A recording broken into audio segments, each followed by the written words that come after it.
안녕하세요. 저는 이렇게 제주도에 와 있습니다.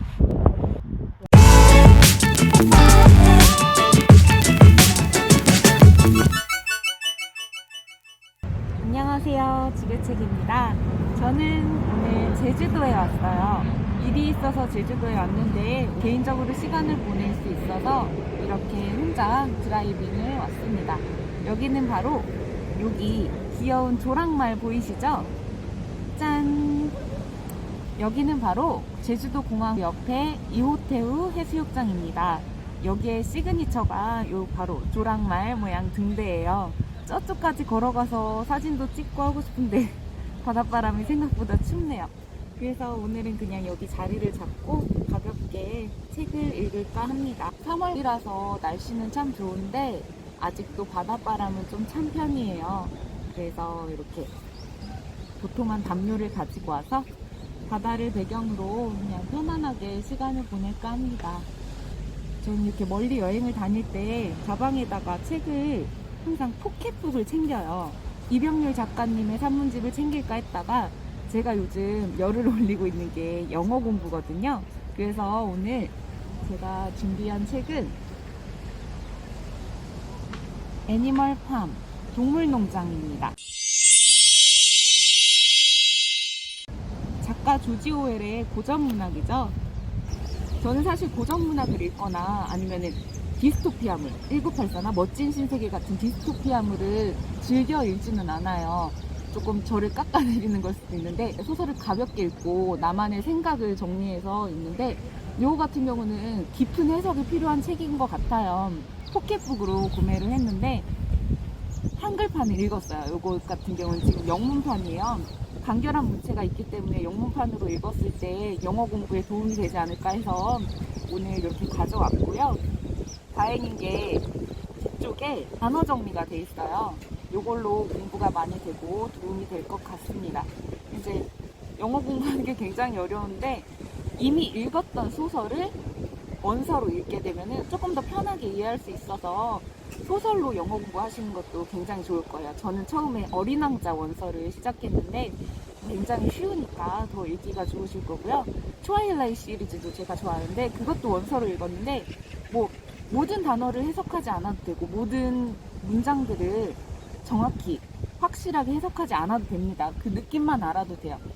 소설로 시간이 될 때마다 영어 공부를 하는 게 굉장히 도움이 되더라고요. 그날 기분이 피곤하면 단어가 막혀도 그냥 이런 맥락이었지 하고 그냥 넘어가고 단어가 궁금해질 때는 노트에다가 필기를 해놓곤 합니다.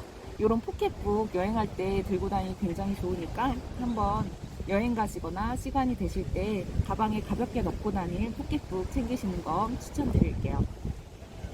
저는 이제 여기가 너무 추워서 카페로 이동할까 합니다.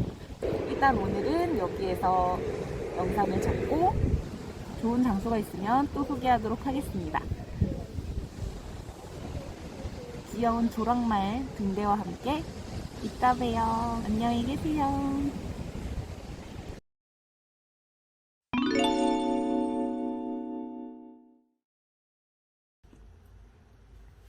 네, 오늘 제가 소개할 책은 조지 오웰의 동물농장입니다.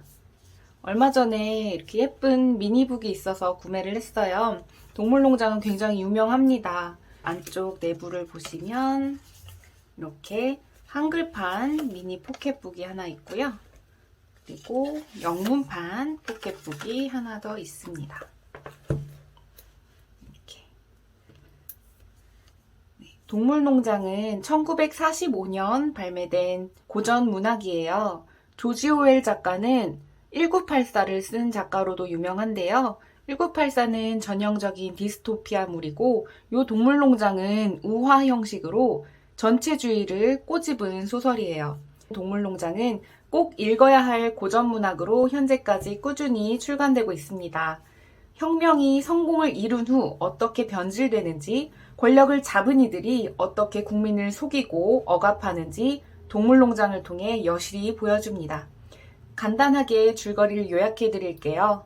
메이너 농장의 동물들이 노동력 착취와 부당한 대우에 불만을 느끼고 가장 나이 많고 현명한 돼지 메이저 영감을 선두로 농장의 주인인 존을 내쫓고 착취가 없는 모든 동물들이 평등한 그들만의 동물 농장을 만듭니다. 그렇게 공산주의의 이상을 이루며 지내던 중 메이저 영감이 죽고 그 후 다른 돼지들 사이에서 권력 다툼이 일어납니다. 대표적으로 스노볼이라는 돼지와 나폴레옹이라는 돼지가 있었는데요. 스노볼은 메이저의 신념을 조금 따르려고 하는 쪽이었고, 나폴레옹은 권력을 독점하고 싶은 욕심이 있는 욕심 많은 돼지였어요. 그래서 암투를 벌여서 스노볼을 모략으로 몰아내고 나폴레옹이 권력을 독점합니다.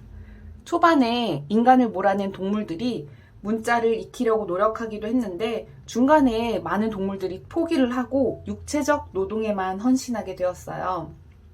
그렇게 지식의 불평등으로 인해 권력의 불평등과 일부 계층의 특권이 생기게 됩니다. 초반에 세운 7계명은 이러했습니다.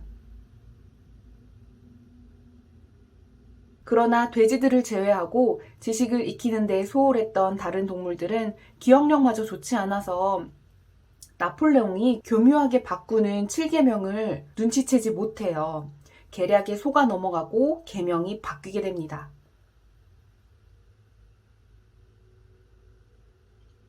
그렇게 지배계층에 올라간 나폴레옹과 그 밑에 돼지들은 편안한 삶을 즐기고 나머지 동물들은 힘든 노동을 하고 부당한 대우를 받으며 밥도 제대로 먹지 못하고 자신들이 불평등을 당하고 있다는 것조차 인식하지 못한 채 힘든 나날을 보내게 됩니다. 어느새 돼지들은 인간의 집에서 생활하고 침대에서 잠을 자고 술과 포커를 즐기고 있었습니다. 소설의 마지막에서는 돼지들이 어색하지만 두 발로 서서 걷기 시작했어요. 인간들처럼. 그리고 인간들을 초대해서 같이 포커를 치고 어울리고 그렇게 권력층은 부패해 갑니다. 요거는 전체주의를 풍자한 소설이에요. 여기서 전체주의란 개인은 전체 속에서 비로소 존재의 가치를 갖는다는 이념이에요. 강력한 국가 권력이 있어야 국민 생활이 안정되고 국민 생활을 간섭하고 통제하는 사상입니다. 이와 대립되는 이념이 개인주의라고 볼 수 있어요. 요게 이제 동물들이 그들만의 평등한 사회를 꿈꾸기 위해 만든 동물농장에서 전체주의가 초반에는 굉장히 평등하게 그리고 모두가 행복하게 잘 돌아가고 있었는데 권력은 부패하기 나름이고 그렇기 때문에 나중에는 다시 불평등, 엄청난 불평등을 겪게 되죠. 이전보다 더 악화됐다고 볼 수 있어요. 네, 돼지들이 이제 안채에서만 생활을 했죠. 그래서 나머지 동물들이 생각하는 모습이 나옵니다. 창밖에서 지켜보던 동물들은 돼지를 한번 보고 인간을 바라보았고 다시 인간을 한번 보고 돼지를 쳐다보았다. 그러나 이미 누가 돼지이고 누가 인간인지 구별할 수 없었다. 요거는 가볍게 편하게 읽으실 수 있어요. 그냥 별 생각 없이 읽어도 이게 이런 내용이구나. 이래서 이게 이렇게 되는구나. 쉽게 이해할 수 있어요. 여기서 이제 바뀐 7계명이 진짜 재밌어요. 네 발은 좋고 두 발은 나쁘다 해서 네 발은 좋고 두 발은 더 좋다.